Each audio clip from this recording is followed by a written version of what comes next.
Hi everyone, welcome to our first Concord and Victory talk of the year. I'm here with Martin Cox, he's from John Locke Institute, and I'll leave it to you. Go for it. Thank you very much. Yes, I actually came in from France last night, and I got to London after midnight this morning, and I had a few hours there, and then I came out via a complicated route to get here. I haven't been home for about a month, which is why I'm wearing my French seaside clothes. So excuse me for not dressing up for you. I know for a place like Stowe I should really make an effort. So I'm going to try and make an effort with my talk to make up for the fact that I'm looking so slovenly. I think I'm here to tell you a little bit about how you can approach the next phase in your life, to think about better ways of preparing for university, maybe thinking about how to get into your favorite college or university.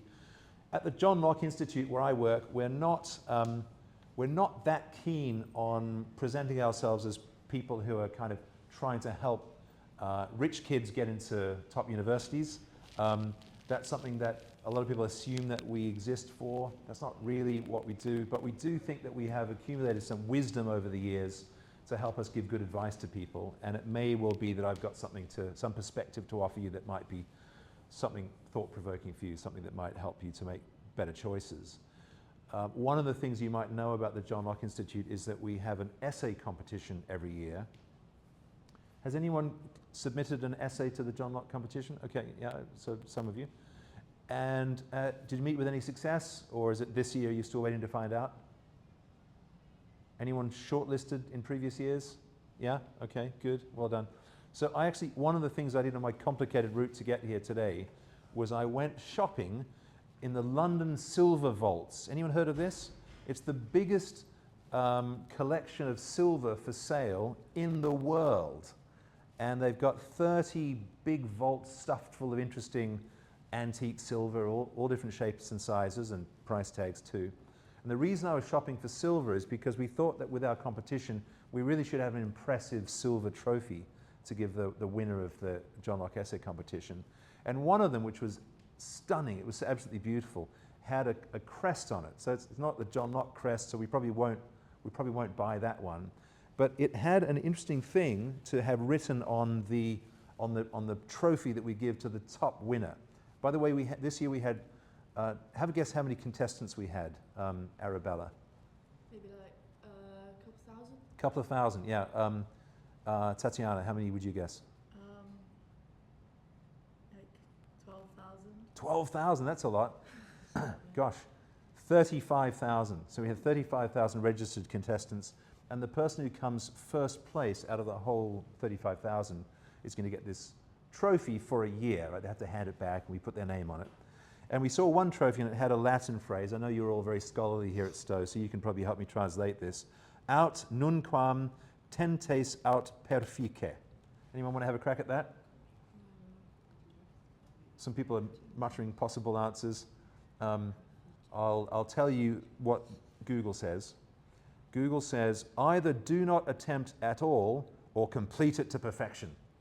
And I thought that's terrific to give to the winner of a 35,000 person competition. Be the best. And then I thought, well, wait a minute, actually, it sort of says, if you can't be the winner, don't even bother trying. And maybe that's not the message we want to offer. This essay competition we run reminds me of one of my very first conversations with the senior tutor at my Oxford College. She told us that an essay, she reminded us of the etymology of the word essay. Anyone know what the word essay kind of means? That's not a rhetorical question. Anyone know any French, for instance? Yeah. Well, it's to send. Or isn't it to send? Okay. To write? No. It's not what my tutor said anyway. Anyone else want to try? Essayer, the verb. Anyone know? Yeah. To try. Good. Very good. So Dr. Smith, my senior tutor, she said, when you write an essay, you're having a go. I spent a lot of my life in Australia, and thought maybe rather than a Latin inscription saying, if you can't be the best in the world, don't even bother trying, maybe we need an Australian inscription saying something like, have a go, you've got to be in it to win it, something like that. I'm not overdoing the accent. Because an essay is a kind of an attempt. And a good way to learn is to try stuff, right? And actually a good way to learn a language, for those of you who are linguists here, is to be unembarrassed about being wrong. I think that's don't wait until you can speak French perfectly before you try to speak, right? Having a go, trying, giving it a shot is the way you're going to get good at things. It's the same with, you know, many things in life. So I thought whether I can offer you some advice. I mean, yes, do an essay competition if you want. Maybe you've got a life, so you don't want to spend your summer writing essays, I don't know. But in fact, what you can learn from doing the essay competition is valuable. The research that you do, the thinking that you can do. We're a bit worried at the John Locke Institute that these days quite a lot of the essays have not been written by the person whose name is at the top, but has been written by a fellow called ChatGPT. We're a bit worried about that. We actually have some cunning ways of discovering that, and we disqualified several thousands of essay writers because we're pretty confident, for good reasons I think, that some people didn't write their essays. That seems to be spoiling things in education because, of course, when you write the essay, none of your teachers is asking you to write an essay because the world doesn't have enough essays in it yet. They're asking you to write essays because that's a way of you grappling with the material, doing the research, doing the thinking, polishing up your expression, learning how to edit. And in a sense, you haven't really thought something until you've thought it through to the point of expression. So I think an essay competition can be good for that kind of learning experience. And also it looks good on your CV if you get shortlisted or if you get a high commendation or something of that kind. So I'd recommend thinking about that. There are hundreds of essay competitions you can enter other than ours. I think ours is the best. The reason I think it's the best is not because our prizes are glamorous, but because we spend enormous effort in thinking of interesting questions. So if you go on our website, johnlocke.com, you can see the 2024 questions. They're pretty interesting. But I wanted to talk to you about a kind of an attitude you might cultivate, because I can tell you do an essay competition, I can tell you do a summer school at John Locke Institute, all that I could advertise at you. That's going to be a bit dull. So I was thinking today about something that's been in the news recently, and the way that you could approach this sort of thing, which could help you, I think, to be a more interesting person, to be better prepared for maybe university admissions, interviews, and be prepared for going to university. And the example I wanted to start with is the decision by the new government of the United Kingdom to increase public sector pay at a rate that exceeds inflation. Okay, so it's not unusual for public sector pay to keep pace with inflation. They've made a principled decision that they want public sector employees to increase how much they're getting paid at a faster rate than the general price level is rising. So I picked on this partly because I'm an economist, and so I feel confident on this ground, partly because it's about politics, and that's become a hobby in the UK, arguing about politics, and because it's a thing that's reasonably current, that people are talking about at the moment. So first of all, how many of you are aware that Keir Starmer's government has announced their intention to increase public sector salaries faster than inflation? Okay, there's a few of you. Good, that's nice.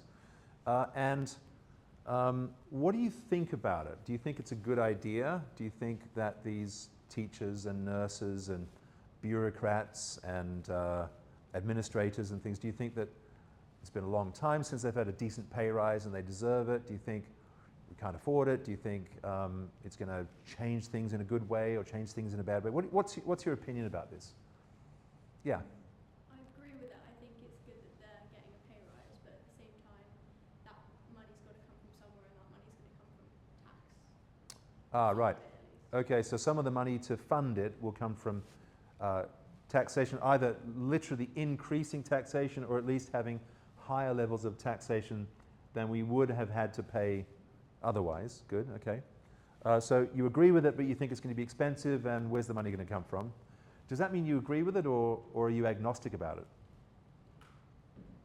It depends what kind of what you want the outcome to be. If you work in the public sector, Well, what do you want the outcome to be? Remind me your name. I know you told me. Evie. Evie. Yeah, what do you want the outcome to be, Evie? I feel like there needs to be a Okay. But at the same time, like we can't just not be increasing the pay to match inflation. Yeah, but it's not matching, it's increasing it at a rate that exceeds inflation. So we're paying, according to the plan that was announced, we're paying more every year than we were the previous year in such a way as to increase at a faster trajectory than inflation. Okay, anyone else want to have a crack? Anton, I personally think it's a good idea. you think it's a good idea? Like notoriously, for example, teachers aren't paid very well. Teachers aren't paid very well. So what does that mean? I want to try and pick on this, you know, they're not paid very well, meaning... In relation to other jobs. Okay, so they're not paid very well in relation to other jobs, okay? They're paid more than... Hours. They're paid more than street sweepers, That's true. but they're not paid as much as hedge fund managers. So should they be paid nearer the hedge fund manager salary? Proportional to the amount of work that they do. Okay. So the way we, because this is what I want to get at. I want to think about, you know, you read this thing in the news. What most people do is they read it or they hear about it. They overhear somebody talking about it. They think Keir Starmer's right. Keir Starmer's wrong. This person doesn't care about the poor. This person is unrealistic. Whatever. And it's kind of vague impressions and feelings rather than analysis. And I think that you want to become the sort of people, and I'm sure you're already becoming the sort of people, who are thinking about these things more deeply. So we're now getting on to, rather than just how do you feel about it, you're saying, well, actually, I think that the way we should determine such things, the amount we pay teachers, for instance, you're saying, Anton, is about making it proportional to the amount of work they do. Okay, all right. Anyone else, who agrees with Anton that we should make it proportional to the amount of work that somebody does? Okay, so Evie, you think that teachers should be paid a bit less than some people because they get longer holidays, but a bit more than other people that are just kind of lazy and not really working at all. What about the work from home people? I actually know a person who has a full-time government job. I'm not going to tell you the person's name. Full-time government job, and she worked out that she can satisfy her bosses for about 4 to 5 hours a week. So she decided to take another full-time job at the same time. So you're saying that for her, maybe she's overpaid, right? If she's only working 4 or 5 hours a week, she's getting a full-time salary. That relationship between the amount of work you do and how much you get paid. Yeah, Arabella. It's also to do with like the skills you have though, because then your time's more valuable. So you think it's not about how hard you work only, it's also about the skills you bring to it, okay? And so you should be rewarded for being, what if you're just more skillful just because you were born smarter, your parents had extra big brains and you inherited that? Well, it doesn't matter how you get skillful, it just means that you're more valuable. So it doesn't Okay, so this is interesting. So Arabella's saying that it's not about whether you got to the position where you can have better skills because you worked hard or you somehow deserve it. It just happened, but then you bring more valuable skills. Yeah. Okay. And Anyone want to push back on that? Oh, sorry, go ahead. For example, like when you say that teachers and doctors and nurses and stuff, they'll be paid more, I argue that maybe doctors, like they shouldn't all be paid like the same amount on top of what they're Okay, paid. so doctors I think it should shouldn't be paid the same as primary school teachers or Yeah, exactly. chemistry Like, professors the or- increase in their salary should be like the more skilled, The more like, skilled- the harder working, or the more hour people should probably be paid more than the Okay. ones who have less like valuable skills. Okay, anyone want to challenge Arabella? Yeah. Well, it's not really a challenge, but Oh, come on, Harrison. Well, let's get some. well, I think it's more about the impact that these people give. So teachers, for example, they give a lot to other people, so they deserve to be paid more. And doctors, for example, they give a lot to other people and they should be given more. It's not about skills, it's about impact on the... Okay, so this is interesting. So this is great because we're getting now a few candidates for the answer. Anton said that it should be in proportion to the amount of work that you do.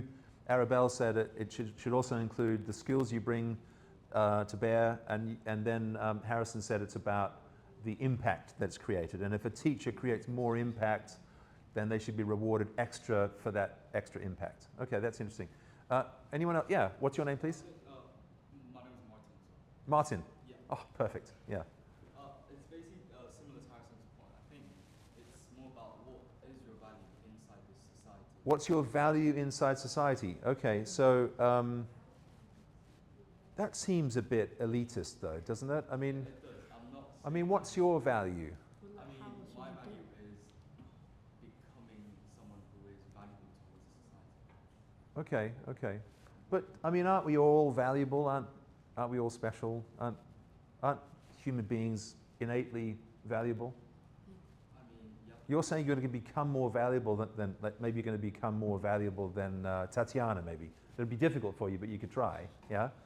But isn't Tatiana already amazing? She is. Okay, just for the camera, Martin thinks that Tatiana's amazing. He agreed, yeah, okay. Go ahead. No, it's just, I don't think there is a barrier towards what you can achieve. It's just how many more things can you do. Okay, And all right. Okay, all right. Anyone want to push back against that? Yeah, remind me your name? Oliver. Oliver, yeah. I think it's about scarcity. Scarcity. How replaceable something is, that is the economic problem. Can you say it a bit louder? I'm going to repeat what you say, but you've got to get it all the way to my slightly deaf ears. The economic problem is scarcity, right? The economic problem is scarcity, If okay. something's more scarce, we'll pay more for it. Okay. So, therefore, if you are more replaceable, you shouldn't be paid as much as someone who is. If you're more replaceable, you shouldn't be paid as much as somebody who is harder to replace. Yeah. Okay, all right, that's interesting. That's pretty cold-blooded, I think, isn't it? Anyone want to challenge that one?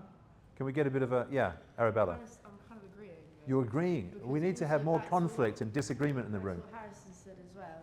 If you affect more people, that means you can do the same thing as someone else. So, for example, a really specialist doctor, they might have lots of skills, but they're only like treating one person, and they're getting the same pay as someone as Okay. a doctor who's maybe less skilled, but then treats a bunch of people. So then also it might not just be about skills and not Okay. just about valuable, but Good, all right, good. people. So that's you a actually the deal with. the people that you help. So an interesting, let's stop for just for a second here. You've heard the expression as scarce as hen's teeth. Anyone heard of this? No, I've never looked inside a hen's mouth, but I don't think they have teeth, which is why they say, oh my goodness, this, finding a flat in London that I can afford, they're as scarce as hen's teeth, meaning that there hardly are any.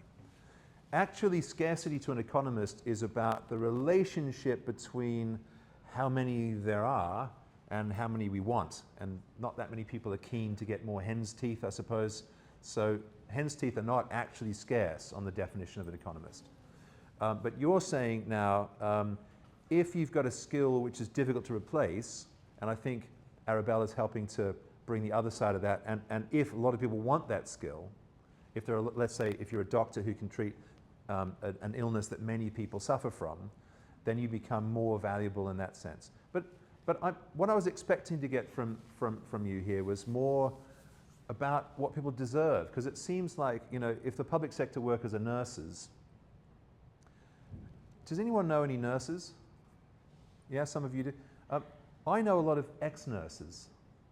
Why do I know so many ex? It's not just because I'm old and everybody I know is ex something. It's not that. Why do you think there are so many ex-nurses? Anton? It's a difficult job, yeah. Do you want to add to that? They might not get paid what they think they deserve. Ah, right. So it's a difficult job and they might not get the rewards for it that they... You said they mightn't get paid what they think they're worth. I think actually the way people make decisions is more about whether they get paid enough for them to want to keep doing it, not whether they feel like they're being treated fairly, but whether it's the best option for them. And there's one thing that all my friends who are ex-nurses have in common. Anyone want to guess? It's a physical ailment, actually, I'm sorry to say.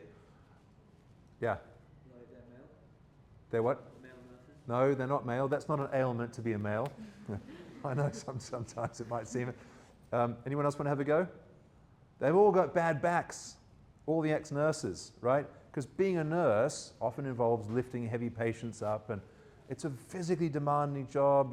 It's also kind of sometimes a bit unpleasant. You're dealing with blood and other things, and it's kind of disgusting, right? And it's not terribly well paid compared with some other jobs.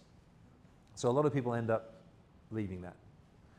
And it seems like if they're doing a difficult job, sometimes even a dangerous job, particularly when they're exposing themselves to, let's say, COVID, and a job which is not terribly well remunerated, and they're maybe helping us at a moment when we're in distress. You know, when you're having nurses around you, it's often because it's one of the low points in your life, and they're there to tend you and minister to you, and they're heroes, aren't they? Shouldn't they get, you know, this whole business? Well, their skills aren't very scarce, and maybe they're replaceable, and isn't that a little bit? What do you think, Evie? I think the term skill is subjective. I think just because, you know, maybe you were born with a bit more academic potential, or maybe you were born like to be a really good, I don't know, engineer or whatever. Okay. I think they have great skills in caring, and like if we're going on the nursery, they Okay. have great caring skills. They have great, you know, they can receive information quickly. So I think. But do you agree? Give me your name again. Oliver. Do you agree with Oliver that it should be about how scarce the skills are? Yes, let's grant your premise that skills it's a subjective evaluation. But some skills, you know, everybody has, and some skills are quite rare. And maybe they should be better rewarded because they're rare, rather than because the person doing those things is heroic or noble or well-intentioned. No, I think I disagree. Okay. Because just because a lot of people have the same skill doesn't mean it's, well, depends what kind of, you know, what you're looking at, but it doesn't mean like we need a lot of doctors. Just because a lot of people can be a doctor doesn't mean it's less valuable. But it kind of is, right? If there are tons of people ready to step forward and say, I'll do that job, I'm up for it, then maybe we don't need to pay the doctors so much. You know, if we had 10 times as many doctors as we needed at the wage that we were offering, let's say, I'll pick a number, let's say we're paying £100,000 a year for a doctor. Some of them earn less, some of them earn a lot more.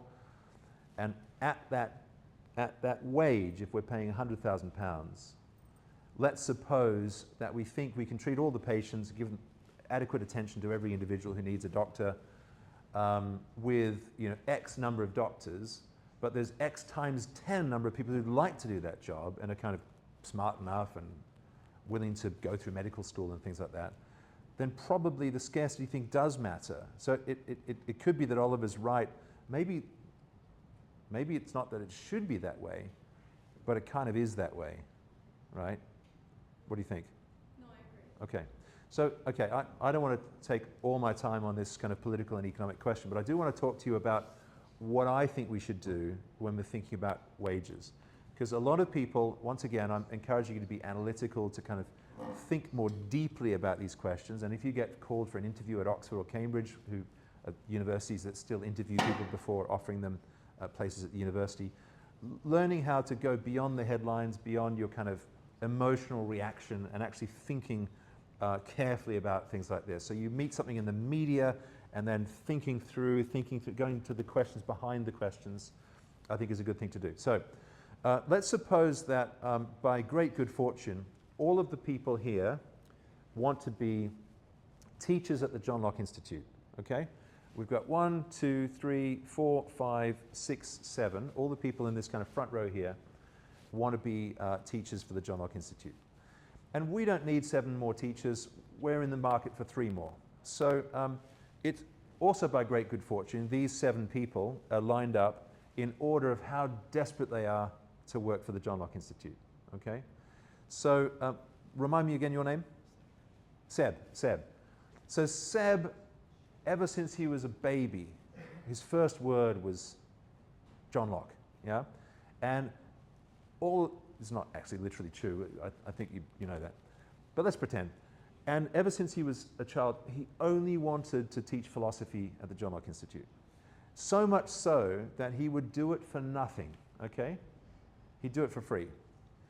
Okay, Anton also loves philosophy or history or politics or one of the other things that we do, or economics, and he really wants to teach for the John Locke Institute. Not quite as desperate as Seb is, but Anton really wants to do. He needs to be paid enough to live on, whereas Seb would sleep on cardboard in the street if he needed to, just so he could do that job he's always longed for. Your name? Tom. And Tom's keen, not quite as keen as Anton, certainly not as keen as Seb. And we come all the way through the 7 until we get to Arabella, who's like, yeah, I'd like to, but actually I think I'm going to go and run a hedge fund instead because I want to make billions instead of whatever you're offering, Martin. Yeah? So, okay, so now in order to get 3 people to work for me, how much do I have to pay? Given that this guy will do it for free, this person needs a lot of money to be, I want to get 3. Who are the cheapest 3 for me to hire? Right, the first 3, yeah? And so I have to pay just enough to make it Tom's best option, right? Then it'll definitely be the best option for Anton and Seb, right? So I just need to pay enough to make Tom say, yeah, all right, I'll do it. And then these 4, 1, 2, 3, 4, I don't hire them, but I don't need them. I'm only looking for 3, yeah? So that's kind of the situation we have with nurses. We probably got roughly enough. Maybe we need 5%, 10% more. I don't know. This is not my area. So maybe we could do it with a few more nurses. But we're paying enough already to get enough nurses, let's say, give or take. Now, if I was paying just enough to get Tom to say yes, and certainly enough for Anton and Seb, what would happen if I suddenly decided to be generous and double the pay rate? What would happen then? Remember, I only want 3, yeah? Go ahead. What's that? Sound very generous. I would sound generous, so I could, that would be nice for me. People would like me better, maybe, yeah? Yeah. A bunch of other people are going to be like, yeah, I want this job. Yeah, right. So if I doubled it, then probably, not just 3, but 4, 5, 6, maybe not her, I don't know. You'd like to teach for me, but you don't care that much. Maybe if I doubled it, then the people behind you who actually don't care about philosophy or politics or economics or history and were really passionate about getting into sports psychology or something, they might think, wait, if I can earn that much money, maybe I'll put aside my dreams and go and get rich working for the John Locke Institute. So I might, in fact, attract applications from people who are just not that interested in the job until they heard how much money they could make. I took once my son, William, who's visiting with me today, I introduced him to Steve Schwarzman, who's one of the founders of BlackRock, Blackstone, before it split. And he asked a very interesting question to one of Schwarzman's kind of offsiders. And he said, I'm really interested in what you guys do. Is it the kind of job you would do? Would you work for BlackRock? I forget if it was BlackRock or Blackstone at that stage. If you weren't paid a phenomenal salary. And they said, well, the work's very interesting. I get to work with very intelligent, motivated people. But honestly, if I wasn't paid a ton of money, I'd probably find something else to do instead. So actually, some of you might make the decision. If the money was good enough, you might do a thing that you wouldn't have picked as your first choice.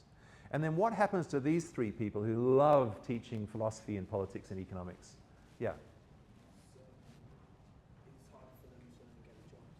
It's hard for them to get the job they dreamed of. Yeah, good, very good.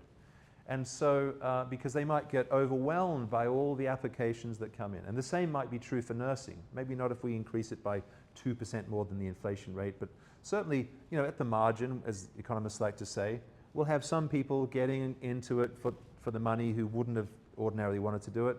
And some of the people whose life dream since they were small children was to be a nurse, they might find they now can't get a job as a nurse. Okay. That's one of the problems about departing from Oliver's plan of making it about scarcity. So Oliver says, we need a certain number of people in this certain job. We've got a certain number of people who are willing to do it at a certain price. Their skills are valuable, but they're only valuable in proportion to how scarce they are. If they're easily replaceable, then we're not willing to pay them £1 million a year to come and be nurses. We're going to pay them just enough so we fill all the nursing jobs. And it seems to me that it's a bit of a problem if we depart from that. Now, it's an unpopular thing to say because nurses are heroes and we should reward them appropriately. That's the way most people feel about it. But if the effect of that is to price, if you like, into the job people who are going to drive out the people who love nursing and who are only doing it for the money, there's a few problems with that. One of them is it's sad for the people who wanted to do their dream job, whatever that was. What other problems are there? Well, let's have a guess what economists have predicted that the public sector pay rises are going to do. How much is it going to cost, do you think, for the public sector pay rises? Anyone want to have a guess? Yeah, Tatiana. A lot. A lot, correct, yeah. Anyone want to be more specific? Evie, what do you think? What's your guess? Pick a number. Upper end of millions. Upper end of millions. Okay, so it could be many millions. Okay, good. What about you, sir? What's your guess? 10 million? 10 billion. Gosh, that's the upper end of millions, isn't it? That's in fact the number I heard that economists have, so well done, that economists have estimated it might cost to have these faster than inflation pay rises for the public sector. Now there's a famous economist called Thomas Sowell, I'm a bit of a fan of his, and he has a saying, he says there are no solutions, there are only trade-offs. Which means that if you see a problem and you think, I can solve that, what you're really doing is you're saying, I'm willing to prioritize that with more resources at the expense of the other things I would have devoted those resources to if I hadn't decided to move them into this new area. And that means then that the 10 billion pounds, if that's the right figure, and it's a guess, but it's an educated guess, that the 10 billion pounds needs to come from somewhere. So come back to Evie. Where does it come from, Evie, the 10 billion pounds? Tax, right? So we could have left it in people's pockets. Yeah, we could have said, why don't we allow you to keep a bit more of what you earned, spend it on stuff that's important to you, rather than shoving it all over into paying people, remember this, paying them more than they needed to accept the job. Okay? Now this is an unpopular thing to say. I'm going to provoke some people with this. I see you, Arabella, but I'll come to you in a second. If you're a nurse on a low salary, if you've chosen to be that and you've chosen to continue being a nurse, what does that say about your preferences? This is another word that economists like to talk about. What does it say about your preferences? Is nursing the 7th best thing in the world that you can think of doing? Is it the 5th best thing in the world? What is it, Evie? It's the best thing in the whole world, even with the terrible conditions of mopping up blood and vomit and horrible other things, and dealing with sick people and having long hours and a sore back. Even with all of that and the low wages, it's the best thing in the world for that person who's decided to do that. Now, that means that we've already set the wage at the level that's enough to make it the best thing in the whole world for thousands and thousands of nurses. What should we do next? Well, if we increase it, then we're imposing a cost on the taxpayer, or, in this case, more likely, what are we doing? Instead of increasing taxes, what are we doing? Yeah. Preventing more hospitals to be built. It's possible that it's coming out of the hospital building budget or the budget for buying better kit for hospitals. It's possible, yeah. What else might it come from? Yeah, Oliver. Taking out more debt, yeah. So the likelihood is that the UK government will owe more money to the bond markets than they otherwise would have done if they hadn't decided to increase this. There's other things that might be happening, like they might be spending less money on winter fuel payments, for instance. They might be spending less money on accelerating the way we go towards meeting the energy challenge within the constraints of environmental considerations. There's a whole bunch of other things we could have done with the 10 billion. We're giving it to people who already said, actually, this is my favorite thing in the whole world. Okay, so what I want you to think about is whether, I'm not giving you answers here, I'm kind of proposing some ideas to run your thoughts in a different direction. Rather than thinking about government decision to pay people in a way that kind of rewards the nobility of their profession and says a big thank you to people who are doing something amazing, I want you to think about whether maybe spending other people's money, right, spending the taxpayers' money, taking money from other budgets of amazing things we could have done elsewhere, spending that in order to say, you're amazing, thank you, I'm going to give you even more money than you needed in order to say yes to this opportunity, that might actually be something which is problematic. I'm going to finish with one little argument against what I've just said, because it might be that we need more nurses and that we have to pay more money in order to attract them. If that's the case, not only do we have to offer more than inflation in the pay rise, but we have to pay it to more people, which is going to be very, very expensive, but maybe we need to do it, maybe we don't have enough nurses.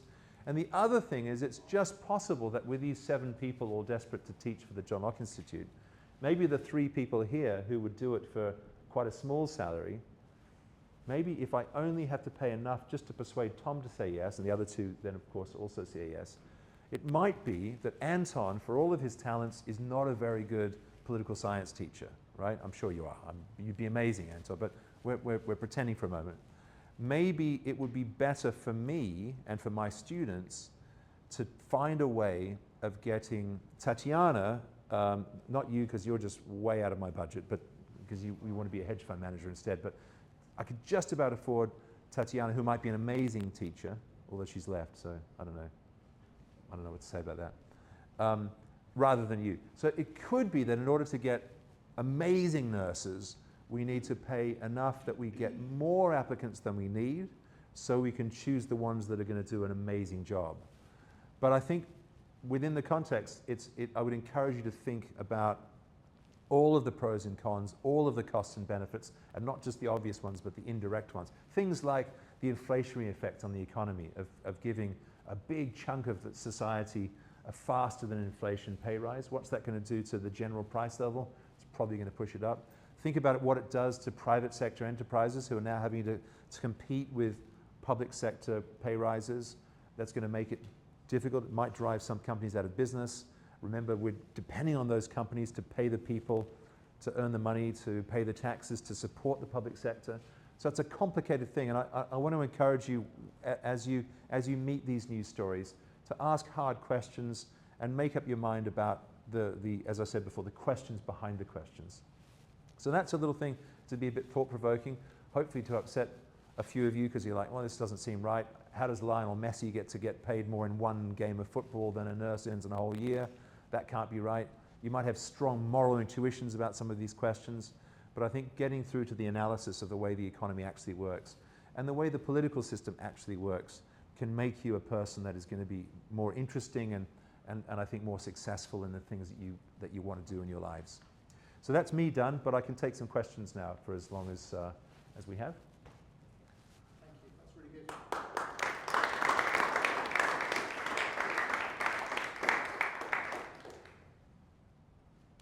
Questions or challenges, by the way. I love to be told I'm wrong, partly because it gives me a chance to clarify if I've said something not in the best way, so you didn't understand it, and partly because sometimes I am wrong, and I usually don't find out I'm wrong unless somebody has the courage to tell me, and then I get to learn, which is also, which would put me in your debt. So yeah, so you can tell me why you think I made a mistake, if you like, or you can tell me another view that you have, or you can throw a question at me. Who wants to go first? Yeah. So I'm just wondering on the argument that you made on doubling the pay, but people who are keen actually get the job. Yeah. I think that's where interviews are going slightly wrong when people who are doing interviews are not as professional as they should be. So they cannot discover the people who are actually interested in the people who are seeking the job. But sometimes people can do a lot more just because of the money, so they could hide their real feelings a lot better, even though they don't like it, but they pretend to do it. Oh, so the ones who are only doing it because suddenly the pay is really good, and they actually don't really want to be a nurse. Right, so they're faking a kind of motivation. Oh, you should pick me because I'm going to be so devoted to this job. Yeah, okay. It's tricky, right? I mean, there's a whole science now behind the way interviews work. It's fascinating. I mean, you should look it up because it turns out that our first impression of a person is sometimes formed before we even hear them speak, and then that's such a strong impression it's unshakable. There was a study done where they got people to watch video footage of a lecturer from university, and they watched, I don't know, the first 15 minutes of the lecture, and then they were asked questions. Do you think this guy is punctual? Do you think this guy cares about his students? Do you think he's does extra research? Do you think he grades the papers diligently? Do you think he's an honest person? All sorts of things they were supposed to guess from the first 15 minutes of him giving a lecture. And then they compared that with a survey they gave to people that had watched this guy for the whole of a semester. And they found out that in 15 minutes they were giving the same kinds of answers that people who'd been to every lecture that he'd given over a period of many weeks. So they decided, oh, well, let's see where this falls apart, this correlation. What if we only let them listen to him for 5 minutes? Does it change? And it didn't change. What if we make it like 2 minutes? Could you get an impression of somebody within 2 minutes that you wouldn't be able to shake off after 6 months? Turns out, yes. And they crunched it down and down and down into a few seconds before the correlation fell apart. And one of the things I found most fascinating about this was that they were able to do it with the sound turned off. So you watch a guy giving a lecture, and just from his body language, or I don't know what it is, but somehow within a matter of a few seconds you can tell enough about what you think of him that it's not to say whether you're accurate or not, but it's the same impression that people who actually went to all these lectures have of the same guy. And that means then that when somebody walks into the interview and they stride in with a confident stride, or they shake your hand and look you in the eye, or then you kind of make your mind up about them before you know if they're, the right person for the job, and nothing that you learn subsequently will kind of tear you away from that first impression. That's why now human resources recruiting companies tend to downplay the interview and make it more about a kind of a dispassionate evaluation of the CV and the experience. And they're particularly downplaying the references. That's become unfashionable in HR, I believe. So I'm not sure what the answer is there, but it may well be that a nurse who really wants to be a nurse is going to be a better nurse than somebody with the same CV and the same skills, but is just kind of like only doing it for the money. And in which case we want a mechanism to discover the ones with the motivation. But I'm not sure that's necessarily true, because it might be that being desperate to do a job is not going to make up for, some of your skills deficiencies, whereas somebody who is, maybe generally a harder working, more reliable person, maybe more intelligent, might be more valuable than the person who really loves the opportunity. Difficult to tell. Yeah? Sorry, what caused you to start the institute? Why did I want to start the John Locke Institute? Yeah. I wanted to start the John Locke Institute because I was very interested in an experience I had when I was working in Australia. So I ran the Australian office of the International Chamber of Commerce, and I was on the World Council of the ICC in Paris as well. And I had a kind of a public disagreement with a guy called Professor Alan Fels in Australia. And he was the chairman of the ACCC, the Australian Consumer and Competition Commission, or Australian Competition and Consumer Commission. And a very, a leading public figure. And we were disagreeing about competition policy. Now, I hadn't been to university yet, and he was a university professor.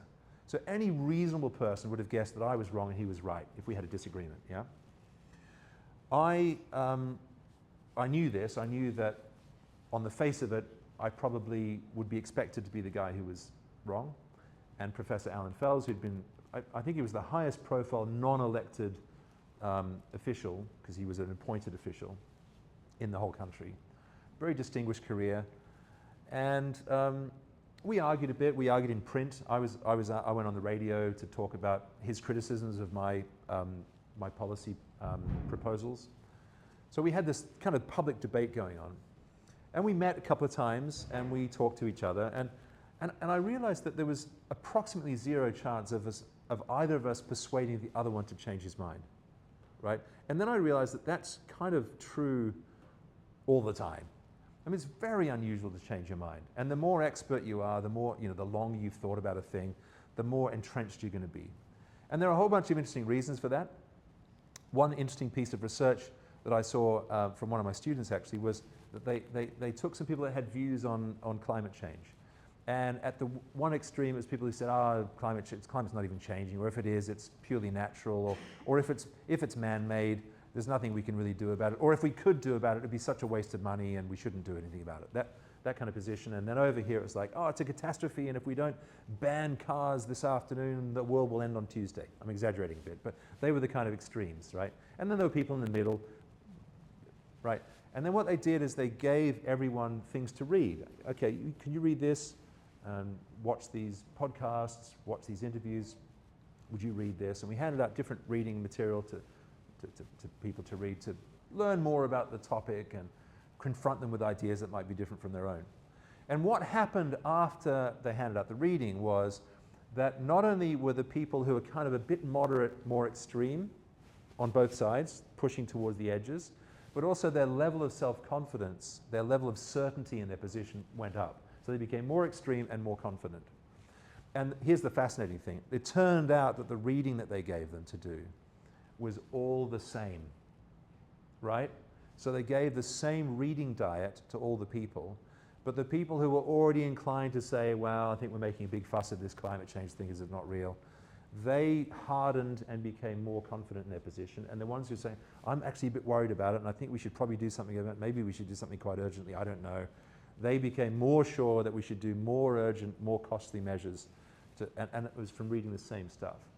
And so this is a problem because we want to say education's the answer, get people better informed. Turns out that makes us more committed to our prior position for most people. All right, so what are we going to do about that? So I became fascinated about the difficulty of people, well-informed people of goodwill and intelligence persuading each other. And so one of the things that we try to teach at the John Locke Institute is for people to be more open-minded, more intellectually humble, so more willing to listen to people that they disagree with, but also more intellectually adventurous, willing to try on ideas that might seem crazy and judge things on their merits without dismissing them before understanding them. And in particular, we're trying to get our students to be comfortable with disagreement because we think that you can learn from disagreement if you cultivate that kind of habit. Now, we do that by teaching contestable concepts. We will get the smartest people that we know to come into a room of our students and they will present a controversial opinion, one that they usually genuinely believe in. People will hear the beginning of the talk, think, that can't be right. And then by the end of the talk, if they're willing to kind of hold their mind open enough, they might say, okay, gosh, there's some things I didn't understand that I have to rethink. And if you do that for 2 weeks, which is what we do with our summer schools, if you have 2 weeks of people surprising you with things that sound crazy until you think about them, I think it makes you more rigorous and more open-minded and more adventurous and more humble. So that was kind of, in a sense, that's what we've achieved, and I'm now looking back on it and maybe saying that's why I did it. And we can't always be sure if we're remembering things or making them up, but certainly my experience with Professor Alan Fels and that the difficulty of well-informed, well-meaning people to persuade each other made me think that just giving people possession of more facts or even more opinions is not enough. And we actually have an urgent problem in the world that we need to find a way to solve, which is to get people to learn how to listen to people they don't like and listen to people they disagree with and find a way to learn from them. Because at the moment, it turns out that if you told me 3 of your opinions, I could guess your tribe. Maybe not for you, right? There'll be some people that defy this. But most people I meet, if I ask them 3 questions, I can kind of figure out, I can guess what their opinion on the 4th and 5th and 6th thing will be. And I can guess how much they dislike, this person over here who holds different opinions. And that makes it impossible, I think, for us to make progress in settling on the best ideas. And it makes it impossible to make progress on having the kind of harmonious social interactions that make it possible for humanity to thrive to the full extent of what we ought to be capable of. That's a long answer to a short question, but does that help? Okay. Thank you for the question. Yeah. So, what's the point in asking all these questions about a particular issue? What's the point about asking these questions about things like how wages are determined? Yeah. That's a great question. Why should we bother asking? Why should we bother thinking about whether or not public sector wages should be increased faster than inflation? And why should we be bothered, tearing it apart into its little pieces and the sub-questions and the implicit questions?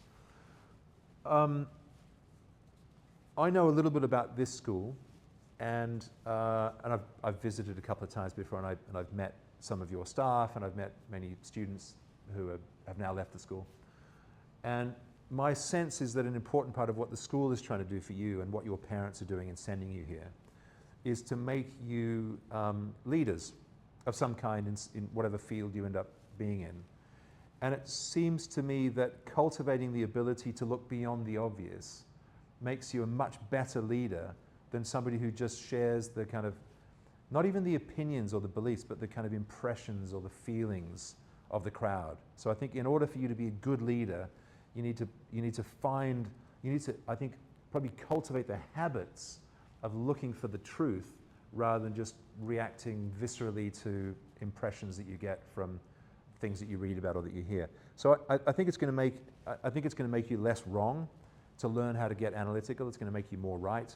It's going to train your brain to think about things in a way that is more likely to yield up insight rather than just, kind of go with the flow. And I think, so for some time I taught at Oxford University, and what I noticed about the students there, partly because of how they're selected, but also partly because of what an Oxford education does to, let's say, a PPE student or an E&M student or a history and politics student, what I noticed is that they were different from the general population in being more concerned to get to the heart of the matter. They asked questions, they asked, until they really found out the secret to a difficult problem. And they had a kind of a high standard of rigor. On average, people, I think, generally deal with a kind of a clump of tangled up feelings and impressions, and they have an opinion about it, but their opinion is not that valuable because they haven't really thought clearly about it. And that kind of analytical cast of mind, I think, is something that is rewarding to cultivate because it makes you more likely to see where the truth is, and it makes you a more useful person in whatever you choose to do. Whether that is being a politician or a civil servant or a journalist or a banker or a businessman or whatever it might be. Anything that depends on the life of the mind, I think, you'll be better at if you learn how to think differently about these big questions. So it's a very good question, actually. That's my best shot at an answer. How's that sound? Yeah. Okay. Yeah, good. How many minutes before we should wrap up? I don't want to overstay my welcome. I think we're about done. We're about done? Okay, great. So after the camera switches off, I'm happy to hang around for a few more minutes if anyone wants to chat with me. I hope that was kind of interesting. Let me finish with the advertisement I kind of avoided giving before. If you want to do a summer school with us in Oxford or in Princeton in the US or in Washington, DC or in Singapore, where we're starting this year for the first time, go to johnlocke.com. If you want to enter our essay competition, please check out the questions that will be published in a couple of months' time. You can register to receive an alert about that. If you've got any questions from this talk, you can email me at martin.cox, C-O-X, @johnlocke, don't forget the E on the end of Locke.com. And thank you very much for an opportunity to chat with you about these interesting things. Thank you.